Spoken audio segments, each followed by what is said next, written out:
அம்மா மக்கள் முன்னேற்ற கழகம் என்டிஏ கூட்டணி திரும்ப வருங்கிறத சொல்லிட்டார்ல. அதுக்கப்புறம் அவங்க இல்ல பார்த்துக்குவாங்க. அந்த ஒரு விஷயமே வந்து எடப்பாடி பழனிசாமியை நோக்கி தான் அவருடைய அந்த காய் நகர்த்தல் அந்த வார்த்தையை அவர் இருக்கிறது. கடைசி வரைக்கும் சொல்லல. மதுரை செய்தியாளர் 100 முறை கேட்டு பார்த்தாங்க. எடப்பாடி பழனிசாமி மாத்திரமா வைக்கணும். ஏங்க நாங்க எதற்காக வந்தோம்னு எல்லாருக்கும் தெரியும். நாங்க எதற்காக அம்மா இல்ல மக்கள் முன்னேற்ற இபிஎஸ் வேண்டாங்கறதுக்காக தான் அவர் வந்து அது சொன்ன மாதிரி அவர் சொல்றாரு. சொன்ன மாரி சொன்னாரு. நீங்க சொன்ன மாரி நெனச்சுக்கங்க. நான் அந்த வார்த்தையை அவர் பயன்படுத்தல. ஆனா அதனால நிபந்தனைகள் விதிக்க முடியாதுங்கிற வார்த்தையும் பயன்படுத்துறாரு. நிபந்தனை விதிச்சு ஒரு அலைன்ஸ் அமைய முடியாது. அது எல்லாரும் தெரிஞ்சது. அம்மா மக்கள் முன்னேற்ற கழகத்தின் பொதுச் செயலாளர் யார் இருக்க வேண்டும் என்பதை அமமுக தீர்மானிக்கும். அதிமுக பொதுச் செயலாளர் யார் இருக்க வேண்டும் என்பதை அதிமுக தீர்மானிக்கும். அவர் என்ன சொல்றாரு? அதிமுக தொண்டர்கள் முடிவெடுக்கணும்ன்றார். புரியுங்களா? அமித்ஷா முடிவெடுத்து மாத்தணும்னு சொல்லல. அதிமுக தொண்டர்கள் நினைச்சாங்கன்னா நடக்க போகுது.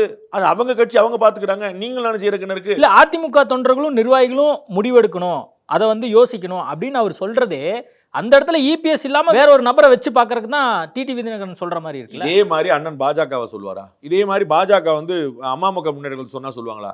திருமதி சசிகலா தானங்க உங்களுக்கு சித்தி. ஒரிஜினலா உங்களுக்கு தான் சித்தி. மற்றவங்களுக்குலாம் சின்னமா உங்களுக்கு தான் சின்னமா.